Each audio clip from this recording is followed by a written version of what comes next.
one of his MPs comes to him and says, I'm not going to vote for this. And then Trudeau threatens him with consequences. But Trudeau was saying literally today that Pierre Poilievre is the one that's muzzling his MPs and not allowing them to be voices for their constituents. Shame on them, Mr. Speaker. Right.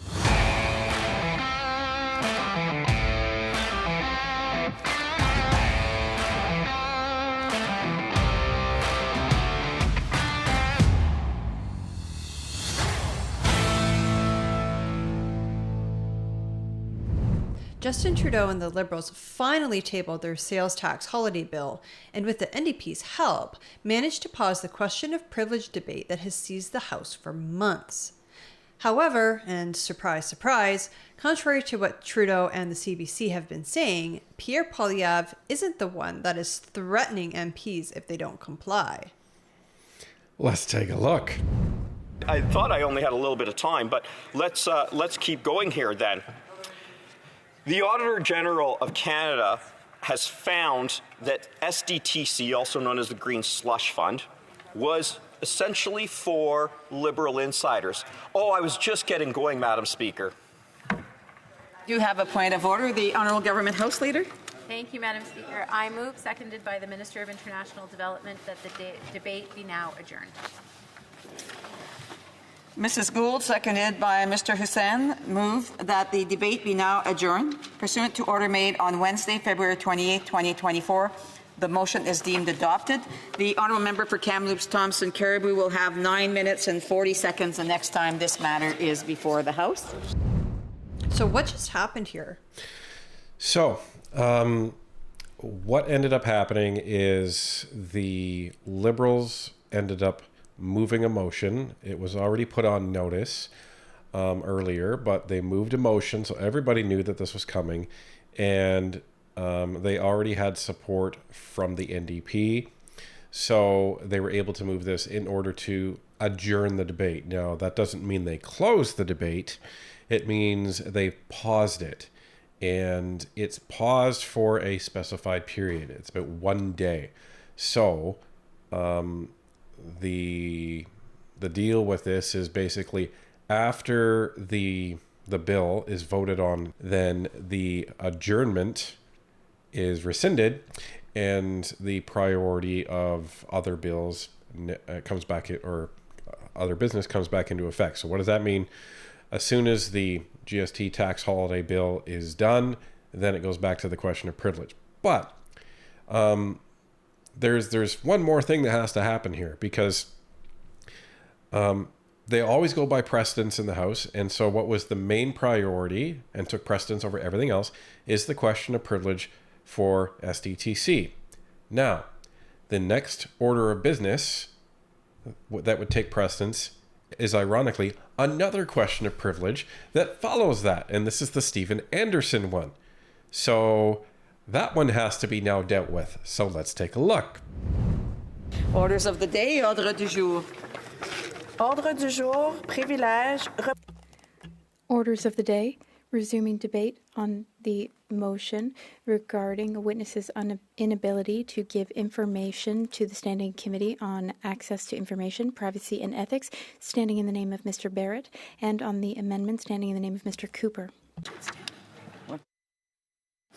Resuming debate, reprise de débat. The Honourable Member for Barrie-Innisfil. Thank you, Madam Speaker, and I'm honoured to speak on... Another point of order. I apologize. The Honourable Government House Leader. Merci, Madame la Présidente. Je propose... Thank you, Madam Speaker. I move, seconded by the Minister for International Development, that debate now be adjourned. So now they have to adjourn the second privilege motion, which was the one regarding Stephen Anderson not being wholly truthful in committee. Correct. So now both debates have been paused, and now in the order of precedence, based on the agenda for the government, is now Bill C-78. So what ended up happening is debate began on Bill C-78, and C-78 is the GST holiday tax bill. And that that started, I think it was around in the evening, maybe around 6 or 6:30. I can't quite remember the exact time. And then that went until the evening session ended. So they'll be picking that back up tomorrow, and then they will be voting on it tomorrow evening. And as I had predicted yesterday, they did separate out the rebate portion of this whole scheme, if you want to call it that. And this bill, C-78, is in regards to only the GST/HST coming off of a certain set of items. The whole check rebate thing that's supposed to happen in April, it's become its own bill. It's not even a bill yet because they haven't put it towards the House. But because they took it out, and because that was the portion that was a supply issue, it's no longer a confidence motion. It's no longer a confidence bill. Yeah. So why is that? Well, something only counts as a supply bill, ergo a confidence bill, if there is the spending of money from the government. So whenever you need to spend money, you must put that through legislation, and that has to be a supply bill. Now, you may be saying, well, GST and HST and sales tax is money too, right? However, they're not actually spending money in what this is legislating. What they're doing is setting the tax rate to 0 for specific items. So it's more about collecting revenue than actually spending money. So remember, supply means provision, and you're provisioning money in order to actually spend on something, whether it be checks, whether it be infrastructure, whether it be, buying ships, whatever it is. So that's why this is not categorized as a supply bill any longer. Now, they could take the GST checks and put it in the fall economic statement. They could, put it in next year's budget. They could do a whole bunch of things with that. And one of the reasons why they didn't put it in here, they're saying, is because everyone was coming at them about the people that were actually getting these checks. The NDP and the Bloc were saying, well, why are these not going to seniors? Why are these not going to people with disabilities? So they're getting some hard resistance on that. They weren't going to get supported on that, so they pulled it out. But by all accounts, the GST holiday is going to happen. It is going to be supported by the NDP, despite the fact they say, but you're not going far enough, but we'll support it. So right, because when the Liberals whistle, the NDP dogs come running, right? So anyhow, now that takes care of the logistics of this. So hopefully everyone is kind of clear on that now. But the story doesn't end here. The video doesn't end here. There was a very interesting article that was published in the Toronto Star, a liberal-leaning newspaper. And funny enough, it's almost like we were right when we ripped apart the CBC hit job articles on the Conservatives accusing Pierre Poilievre of ruling his party with an iron fist and threatening his MPs and all of this stuff. So let's take a look at that. Liberal MP says he was threatened with consequences for opposing $250 check proposal. The federal government's proposed cash rebates continue to face an uncertain path through the House of Commons.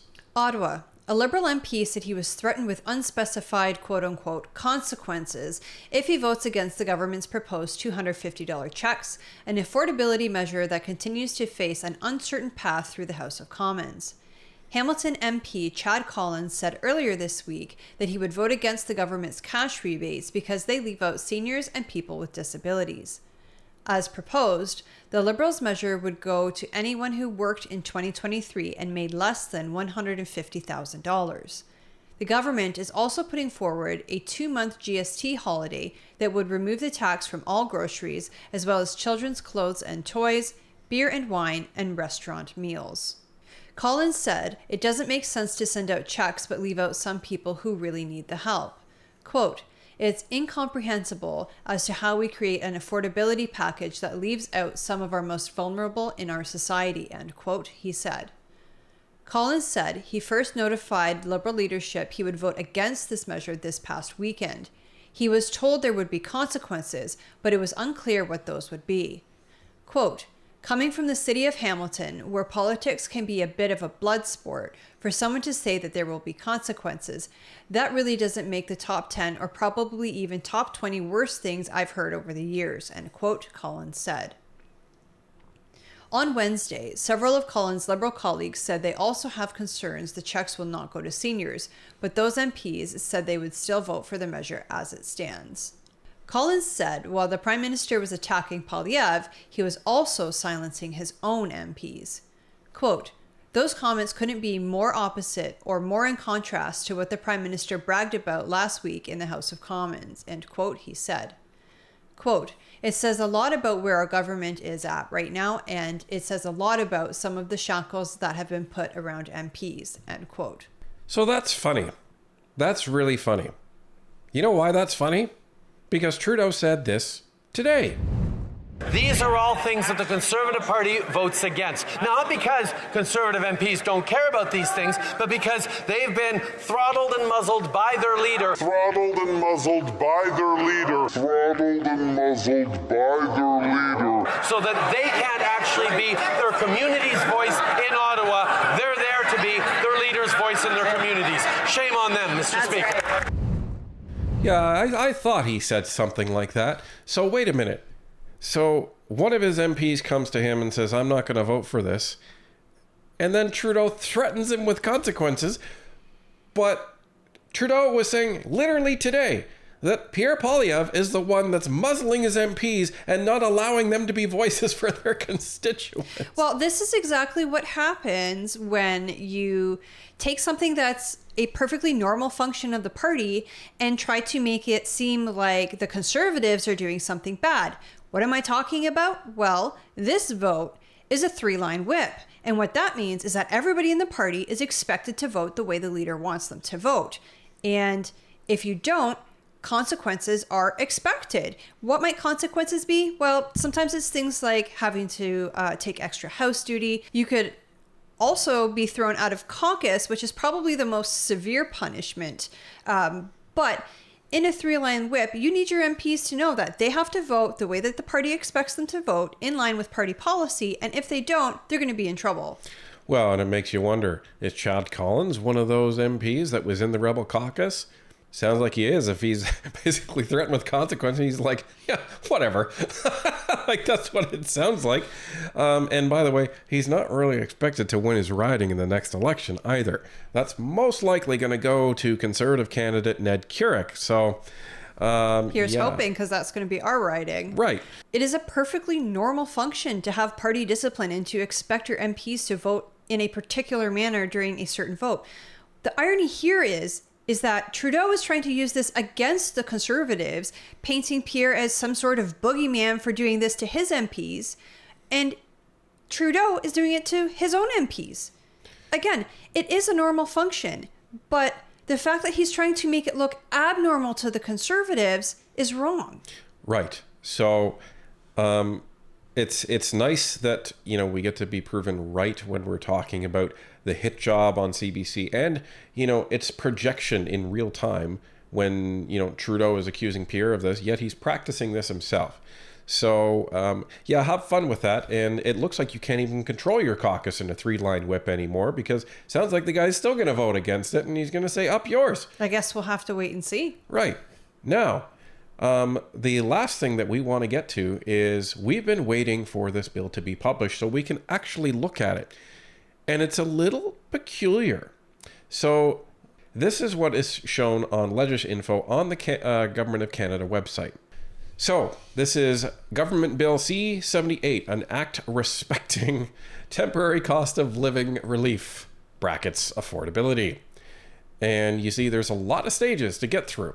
But yeah, I was just thinking that they expect this to be in full force by December 14th, which is about 3 weeks away. And it just went to first reading today. And it has to get through the whole House of Commons and the entire Senate. Yeah, so we'll see what happens. They're hoping to fast track this through, and I think get it through first, second, and third reading tomorrow. That seems to be the goal of the NDP and the Liberals. But what are they going to do for consideration in committee? Well, I think they might even be able to, vote on the fact that it can bypass committee. So That's a little concerning, but I guess we'll have to wait and see. Well, and it is concerning when you look at the text of the bill. So this is the bill. And as you see, it says Bill C-78, an act respecting temporary cost of living, relief, affordability. Summary, this enactment amends the Excise Tax Act in order to implement a temporary GST-HST holiday between December 14th, 2024 and February 15th, 2025, inclusively in respect of certain taxable supplies. So, what does this do? What this does is this sets the tax rate to all of the specified products in this bill to 0 between December 14th until after February 15th. So on February 16th, everything goes back to normal. And now we get into the specifics of the bill. So the relevant parts in here is essentially part 1 here, temporary 0 rating, as we mentioned before. And this talks about specifically alcohol. So it talks about beer, wine, sake, mixed drinks, anything really alcohol related. No surprise there. Section 2, we talk about books. So this is printed books, digital books, audio books, any type of books. But the other interesting thing in here is, and I wonder who asked for this, they talk about newspapers. So for those of you that want to get people a newspaper for Christmas, you have that option if you want to save the GST on it. Now, the next section is section 10, and this deals specifically with toys. So this talks about games, playing cards, toys, animals, buildings, clothing for kids, anything to deal with essentially kids' toys or kids' clothes is handled in this section, and it even includes jigsaw puzzles, video games, and video game consoles. So that must be good news for the kids. Now, the other interesting thing in here, and this is what is peculiar, is section 13. So section 13 says a supply, other than an exempt supply, made no later than the end of the eligible period of a service of providing, preparing, and serving food, non-alcoholic beverages, or eligible beverages other than food or beverages included in paragraph 1B or part 3 for human consumption, including a catering service, whether the food or beverages are for consumption at the premise where they are prepared or served for consumption at another location. So this essentially means if you're ordering catering or if you're going to be eating out at a restaurant. That's what covers that. But there's 2 subsections to this. Part A says all of the consideration for the supply is paid during the eligible period and the service is rendered entirely during the eligible period. What does that mean? It means that if you're going to use these services, you have to pay for them between December 14th and February 15th, and you have to use them.